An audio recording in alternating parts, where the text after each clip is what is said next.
thinking about strength, man. Strength. Fight. The power to fight. Is it money, authority, a cool job, a ton of likes? Okay. Let's keep it simple. I want to be strong. Can you believe it? We got self-driving cars. The time's coming, we'll be taking rockets to Mars. And yet you still got folks out there using their fists and bodies to seek strength. Yeah, I hear you, man. You're all a bunch of fools.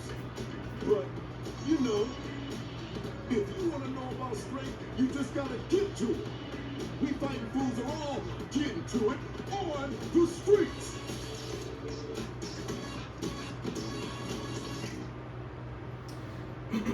Shalom. First and foremost, I'd like to give all honor, glory, and praise unto Yahweh, Bahashem, Yahweh Shai, Bahashem, Barkah, Wadash. I'd like to give double honors and respect to the elders and to the apostles of Great Millstone. Peace and blessing to all Akim that are preaching and teaching this word with 100% truth and sincerity. And unto the men, women, and children that are listening and learning. And unto the Bayeth and the Badah, the elect house of David that is scattered abroad, I give you my utmost and sincere salutations. Alright, so what you just saw right there was just a little opening cinematic to a video game that I play here. It's called Street Fighter 6. I'm sure you're all aware of it. But you know, when I heard that opening cinematic, you know, really, what is strength? Money, authority, a ton of likes, you know, what is strength really? And it's funny because a couple of friends of mine that I play with on the PS4, I even asked them, you know, what does strength mean to them? You know, and one of my friends, he said, you know, he told me that what strength means to him is discipline. And I told him what I thought strength was to me, and I said it's wisdom. And another friend of mine, he said strength was dominance. Well, to be put more specifically in words, he said it's a means to an end. So to him, it's just something to gain. But to sum it up, it was dominance. Basically, you know, the ability to conquer and rule over. And my other friend, now his was probably the best answer I've heard. And he said that he believes that strength is the ability to overcome any and all adversity.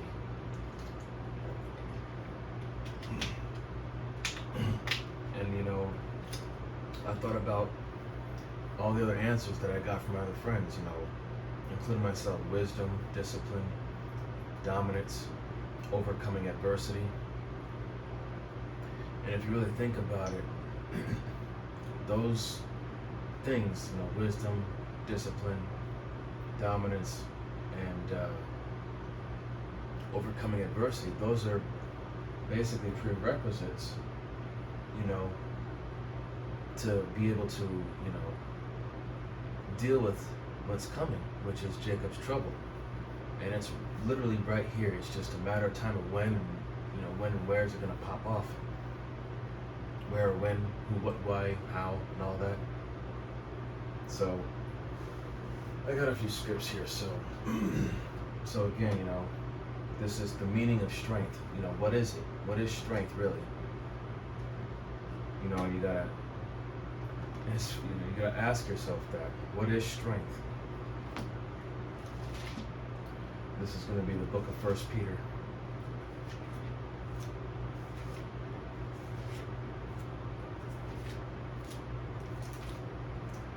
First Peter chapter 4 and verse 12. And it says, "Beloved, think it not strange concerning the fiery trial, which is to try you." Okay? Now when you look up the definition of the word try, you know, it means to examine judiciously, or to, you know, to test, to see what, you know, to see what you're made of. Okay? You know, strength is something that you just, strength isn't something you just simply have. Strength is, you know, the ability to do something that you never thought you were capable of. So the Lord has to, tries us on a daily to see, do you have the physical strength, the mental strength, the emotional strength, and ultimately, do you have the spiritual strength to deal with what I'm about to put you through? So starting over, 1 Peter 4 and 12, Beloved, think it not strange concerning the fiery trial, which is to try you, okay, to examine you, to test you, as though some strange thing happened unto you. So, Yahweh Bashina Shai, like I said before, we're being tried daily, in every which way possible across the board. And, part of being in this ministry, this truth, man, you gotta be prepared. Yahweh Bashina Shai, he, like I said, he comes as a thief in the night. He gets you when you least expect it. So that's why, you really have to, be circumspect, be wise, pay attention, listen, read the situation, see what's going on, be aware of your surroundings and those around you.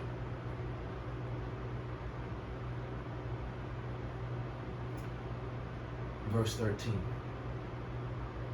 But rejoice in as much as ye are partakers of Hamashiach's sufferings, that when his glory shall be revealed, ye may be glad with exceeding joy. So we are to rejoice that we are partakers of Yahushai's sufferings, which was, what he had to go through back then, his trials, his tribulation. All right? So that when his glory shall be revealed, ye may be glad with also exceeding joy. Okay? So, being partakers of this, just think of the reward and the joy that we're going to receive, as long as we, keep at it with this, don't give up. Next is going to be 1 Peter chapter 5, verse 10, and it says, But the power of all grace, who hath called us into his eternal glory by Hamashiach Yahushai, after that ye have suffered a while, make you perfect, establish, strengthen you, settle you. Okay?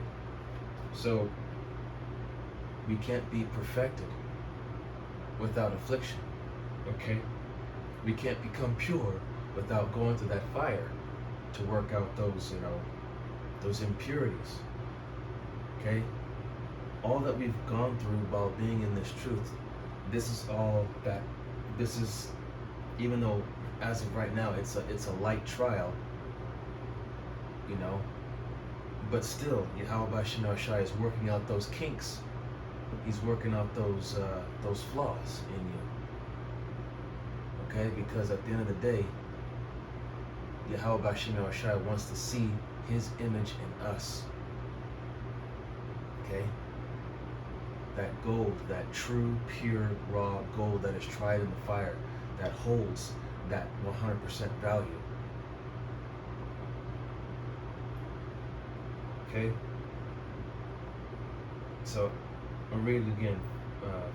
1 Peter 5 and 10. But the power of all grace, who hath called us into his eternal glory by Hamashiach Yahushai, after that ye have suffered a while, make you perfect, established, strengthen, and settle you. So, making us perfect, having us established and rooted in the faith, strengthening us spiritually, and settling us in this. Okay, making this our true comfort, making this our way of life, at the true path. Okay. 2 Corinthians chapter 12, verse 9.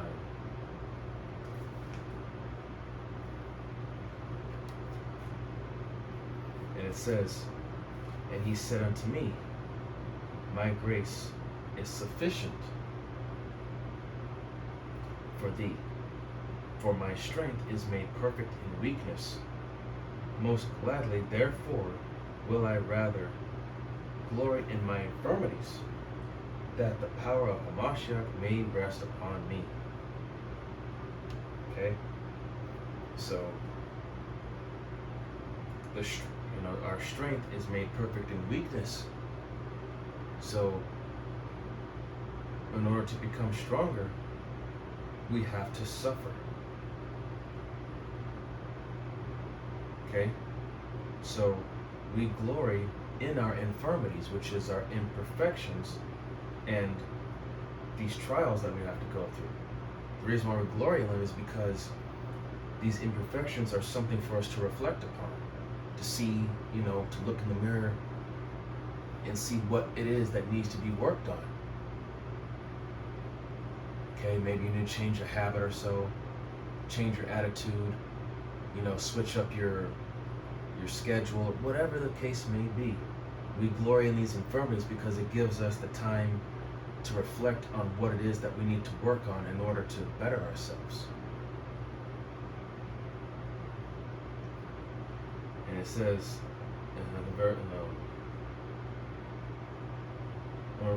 verse 10, it says, therefore I take pleasure in infirmities, in reproaches, in necessities, in persecutions, in distresses, for Hamashiach's sake. For when I am weak, then I am strong. Okay? So we take pleasure in infirmities and reproaches. Okay? So infirmities, weaknesses, reproaches, shame, necessities, things that matter most, that need that attention, that need to be worked on. Okay? In persecutions. Okay? The fact that the society and the people in it are against us. And the time is going to come when these people are going to deliver us up. We're going to be made known, and these people are going to see us as, as a serious threat that needs to be eliminated. Yeah, they already see us as a threat as it is.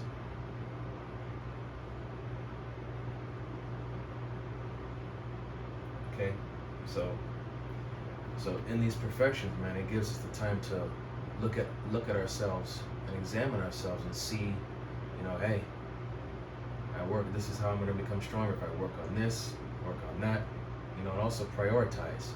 Take it one step at a time. All right, 2 Chronicles 15, verse 4.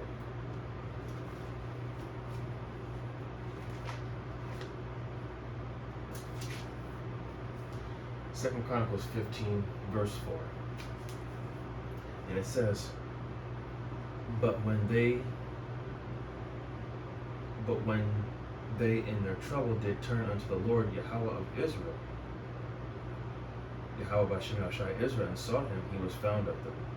Verse 5, and in those times there was no peace to him that went out, nor to him that came in, but great vexations were upon all the inhabitants of the countries.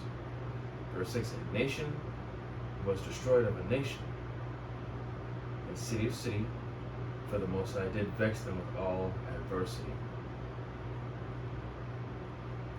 In verse 7 it says, Be ye strong therefore, and let not your hands be weak, for your work shall be rewarded.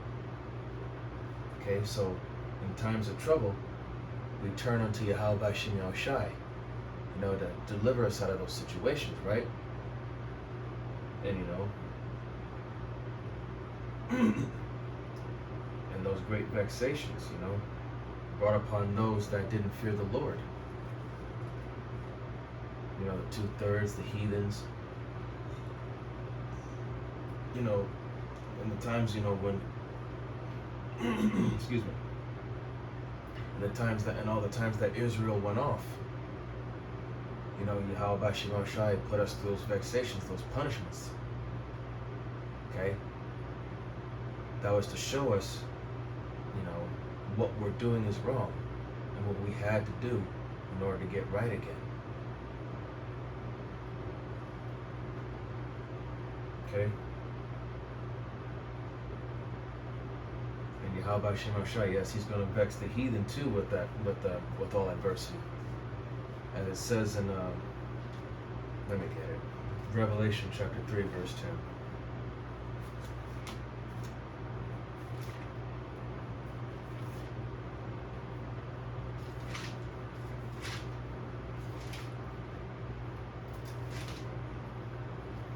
Revelation 3.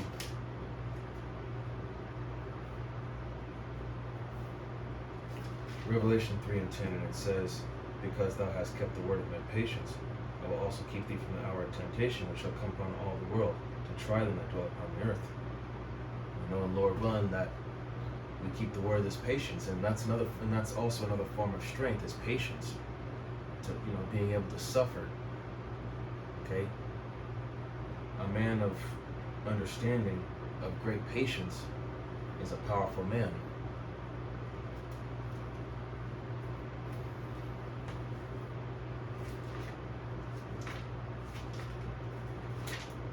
This is going to be Proverbs.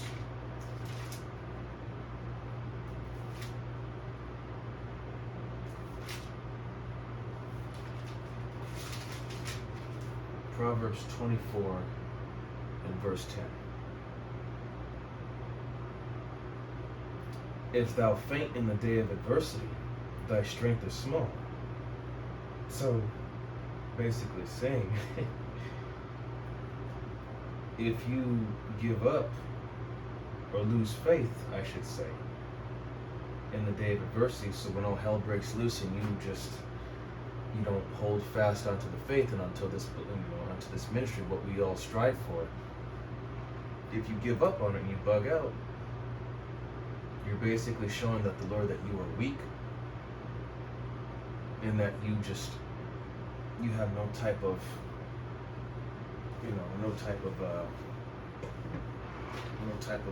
discipline or courage, no type of strength at all. You're just a weakling. And the Lord is not looking for weaklings. He's looking for, men who have that strength to endure, the patience and the wisdom, the discipline to keep themselves, keep their wits about them. That stability.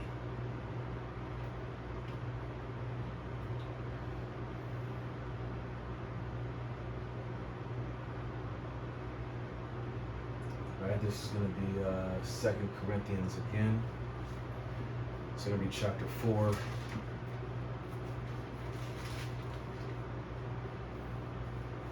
Verse 8 through 9. And it says, verse 8, it says, we are troubled on every side, yet not distressed. We are perplexed, but not in despair. Verse 9, persecuted, but not forsaken. Cast down, but not destroyed. So even though we're catching hell on multiple sides, multiple fronts, we're catching hell in our own individual lot, but we're all suffering together regardless. So verse 9 again says, persecuted, but not forsaken. Cast down, but not destroyed. So yeah, even though we're going through it, but we still endure it. Okay? Yahweh Shema Shai put it in our spirit to endure it. Okay? This is also part of the process of, strength, endurance.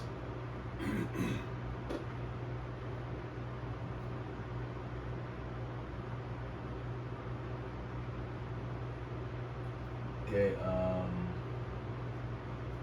this is going to be James.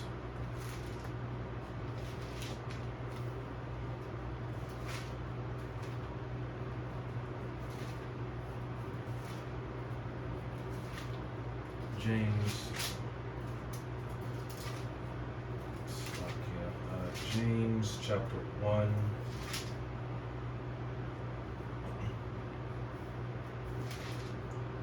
James chapter 1, verse 2. My brethren, actually I'm going to start at verse 1. It says, James, a servant of the power, Yahweh, and of the Lord Yahweh Shai HaMashiach, to the 12 tribes which are scattered abroad, greeting. Verse 2. My brethren, count it all joy when you fall into diverse temptations. Verse 3. Knowing this, that the trying of your faith worketh patience. Verse 4. But let patience have her perfect work, that ye may be perfect and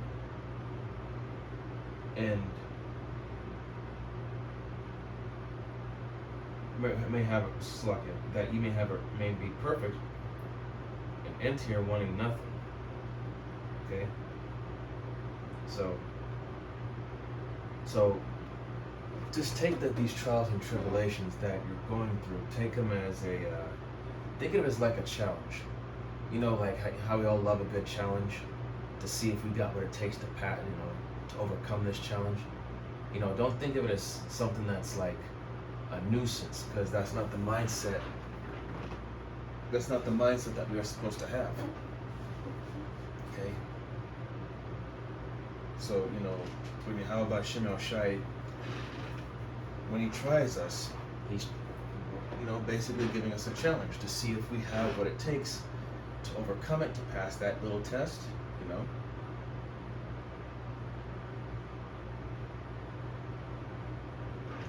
So no matter in what situation you're in, you got to keep a positive mind, even though it can be hard at times, but that's the trying of your faith, man. If we weren't going through it, then something's wrong, because it'd be too easy. This is not supposed to be easy. Okay, and I'm going to get Ecclesiastes.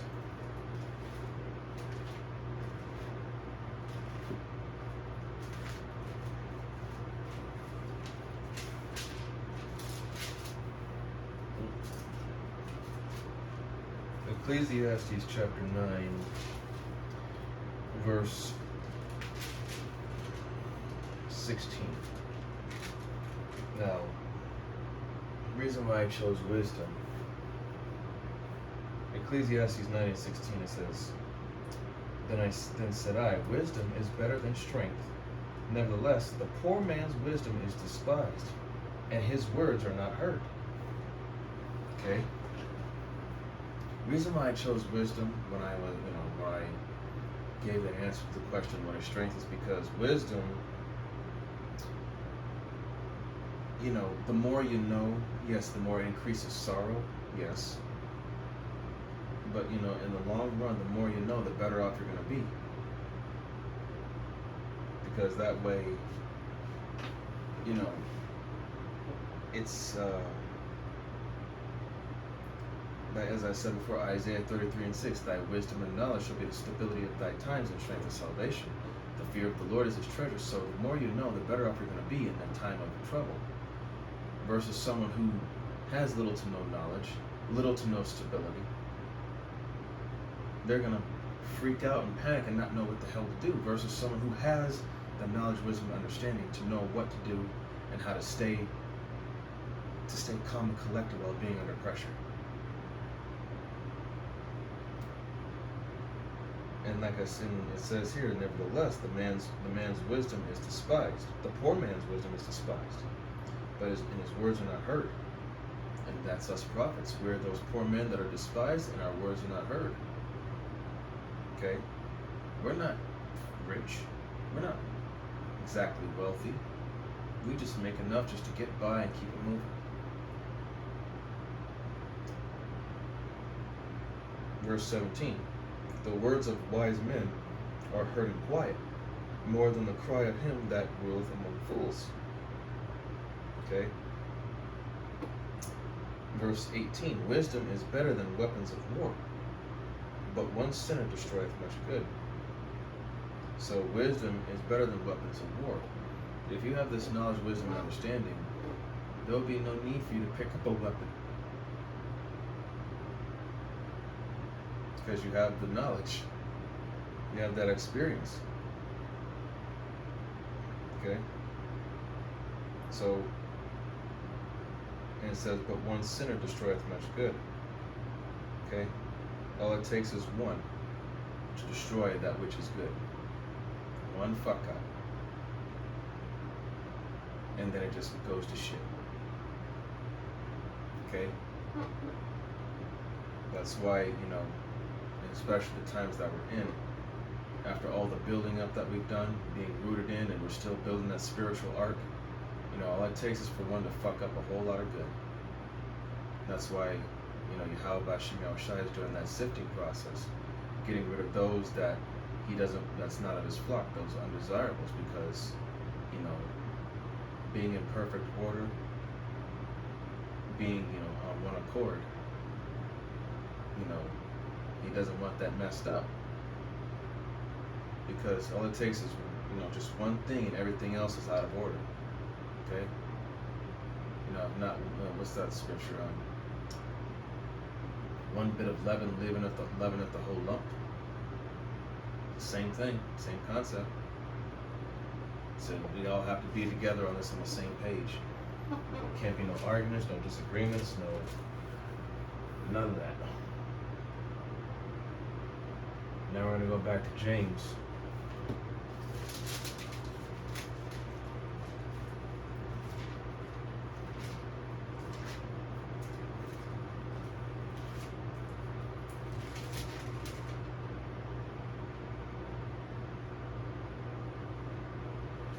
James 3:17. But the wisdom that is from above is first pure, then peaceable, gentle, and easy to be entreated, full of mercy and good fruits, without partiality and without hypocrisy. So without partiality, without means, you know, it doesn't show favoritism, and without hypocrisy, meaning it doesn't contradict itself. Okay? You know, as the scriptures say, the Lord is not the author of confusion, and he's not a man that he should lie. And also these words coming out of this book are faithful and true.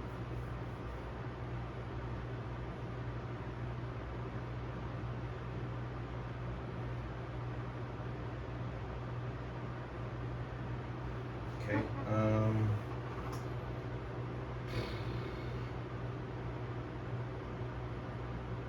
Oh, in verse 18, it says, and the fruit of righteousness is sown in peace of them that make peace. Okay, keeping the peace. Okay, de-escalating bad situations, keeping order. That's the fruit of righteousness. Okay, the fruit of righteousness is to keep the peace, not to stir up strife.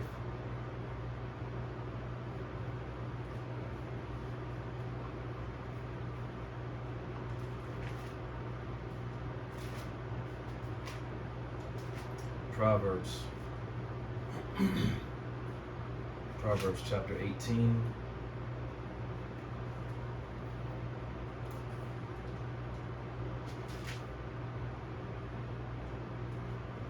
Proverbs chapter 18, verse 15 says, the heart of the prudent getteth knowledge, and the ear of the wise seeketh knowledge.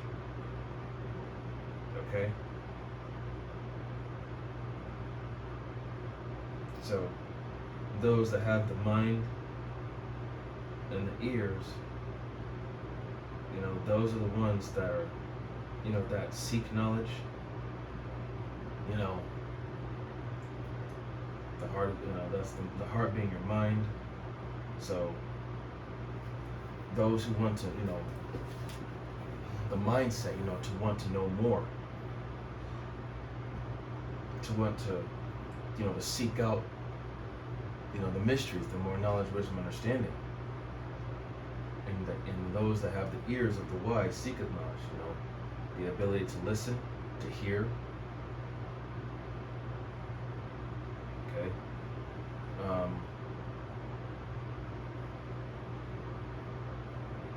Hebrews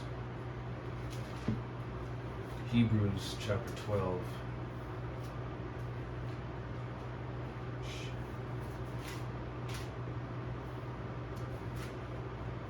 Hebrews 12 and 11. It says, now no chastening for the present seemeth to be joyous, but grievous. Nevertheless, afterward it yieldeth the peaceable fruit of righteousness unto them which are exercised thereby. Okay? So, these scriptures which are to be exercised thereby, which, we are to apply them to our daily lives. And, like I said, this is a way of life. Okay? This is how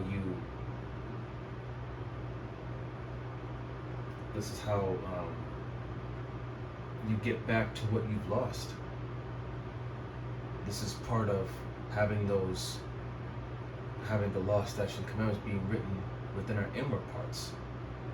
To a small level, but nonetheless, this is how we get back to what we've lost, to what we forgot, which is to exercise thereby these scriptures. Judges 5 and 11, roughly paraphrasing, rehearsing the righteous acts. Repetition. Now I'll read it again, Hebrews 12 and 11. Now no chastening, for the present seemed to be joyous. It's not supposed to be joyous. It's going to be hard. But grievous. Nevertheless, afterward it yieldeth the peaceable fruit of righteousness. Okay, unto them which are exercised thereby. Alright, so as the scriptures say, Sirach 2 and 1, it's, my son, if thou comest to serve the Lord, prepare thy soul for temptation. So by entering into this ministry,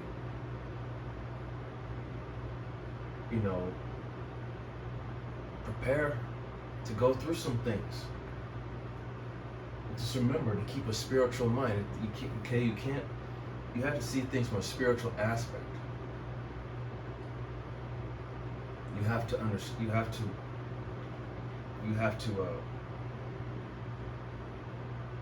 to have a spiritual eye and a spiritual mind for everything, because at the end of the day, it is all spiritual.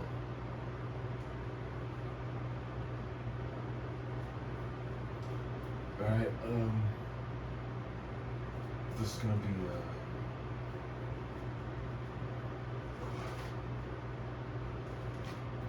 1 Corinthians.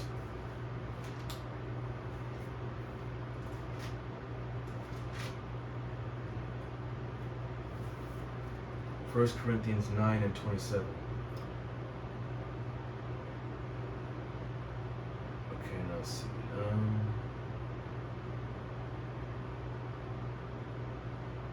Actually, I'll start at verse 24. It says, know ye not that they which run in a race run all, but one receiveth the price?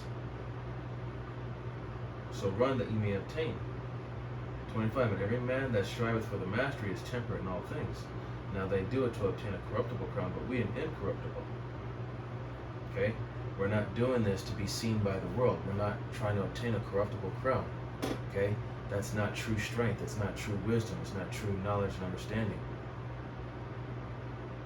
Okay? We obtain the incorruptible, which is not seen, by following what the Lord says. 26. I therefore so run, not as uncertainly, so fight I, not as one that beateth the air. 27. But I keep my body under, I keep under my body and bring it unto subjection, lest that by any means, when I have preached to others, that I myself should be a castaway. So, being in this truth, it's a race, man. It is a race. And of course, we're going to hit a few bumps in the road, but that's part of the process. Okay? A righteous man falleth 7 times and getteth back up. So, learn from your mistakes. And just don't make them again. And also, we have to discipline our mind and our bodies, Practice what we preach. Set forth an example. Because this Bible is a standard that we have to live up to.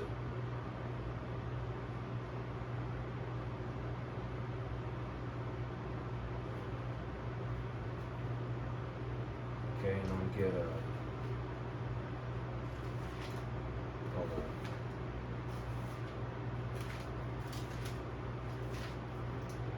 First Corinthians chapter 10, verse 13.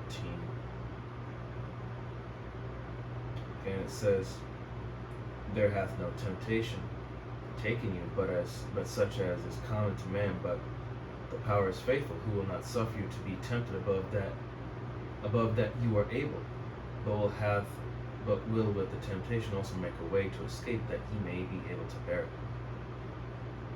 Okay? So Yahweh Shemel Shai is not going to give you more than what you can handle currently. Okay? But at the same token, same time, when he gives you that temptation, or that trial, I should say, he maketh a way for you to escape. Okay? So he gives you a choice. Either you do this, but you'll have to pay for it later, or you can do this and not have to pay for it later. Okay? He gives you that choice. You can either basically do this the easy way or the hard way. So you gotta keep that in mind.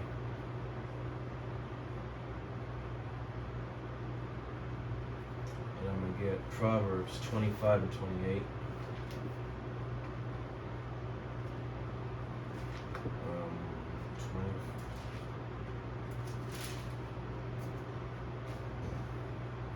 Proverbs 25 and 28.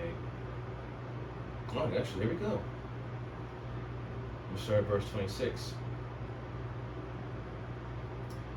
Proverbs 25 and 26. A righteous man falleth down before the... Wait.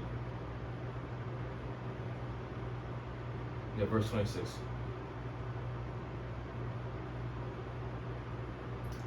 A righteous man falling down before the wicked is as a troubled fountain and a corrupt spring. Okay?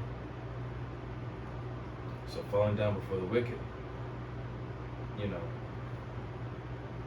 like you make a mistake or succumb to the flesh, you know, if you fall into those temptations or those snares that the wicked lay for you, hey, is a troubled fountain, a corrupt spring. Okay, you're not of the pure living water. You see, when you come into this thing, man, you gotta understand, this is a spiritual war, and we are at war against the wicked, okay? We're constantly battling for our mind and our spirit. So everything that this wicked devil throws at you, you gotta resist and turn away from it. But if you fall for it, as it says, is as a troubled fountain and a corrupt spring. So,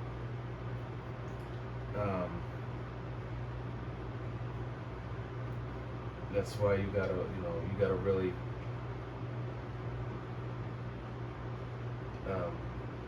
again, you gotta watch yourself, man. Because no matter how tempting these temptations, these snares, or these traps may be, just know that, reality will set in. And it's going to come back to bite you in the ass.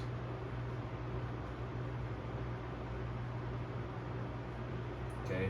And a corrupt, being a troubled fountain and a corrupt spring, you're not pure. You're impure. Okay? Verse 27, it is not good to eat much honey, so for men to search their own glory is not glory. So, seeking your own vain glory, thinking that you're gonna, obtain something for it, popularity or to brag about it and whatnot, that's not glory at all. It's just stupidity.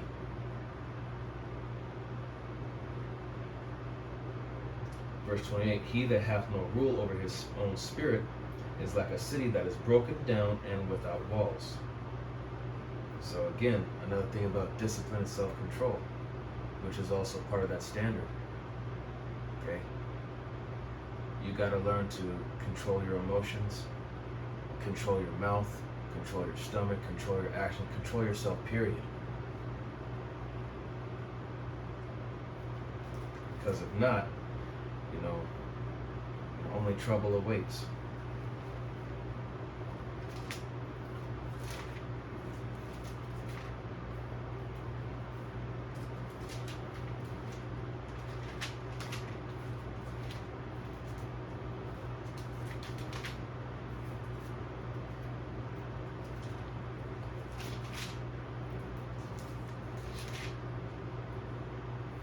This is James chapter 1, verse 12. It says, "Blessed is the man that endureth temptation, for when he is tried, he shall receive the crown of life, which the Lord hath promised to them that love him." Okay? So remember that crown of life, man. I'm going to read that again. James chapter 1, verse 12. "Blessed is the man that endureth temptation." So have the patience to suffer, being tempted with this and with that. For when he is tried, so for when he is examined, tested, or challenged, he shall receive the crown of life, which the Lord hath promised to them that love him. Okay, so if we overcome all these challenges, we shall receive that crown of life, and that is the prize of receiving mercy and salvation, is that crown. Okay, we are all working for our crown. And Lord willing that that one is waiting for us, and that we are of the elect. So once again, this lesson is about what is strength and what does it mean. Okay, so ask yourself, what is strength and what does it mean to you? Okay, hope that this was an edifying lesson unto the body and to the sincere believers. I would like to give all honor, glory, and praise unto Yahweh Ba'Hashem, Yahweh Shai, Ba'Hashem, Rakak Badash. I'd like to give double honors and respect to the elders and to the apostles of Great Millstone. Peace and blessing to all Akim that are preaching and teaching this word with 100% truth and sincerity. And unto the men, women, and children that are listening and learning. And unto the Bayath and Dawadah, the elect house of David that is scattered abroad. I give you my utmost and sincere salutations. See you in the next lesson, Lord willing. Kwam Yasharala, Wa Abad Babal, Shalom, Barakatam.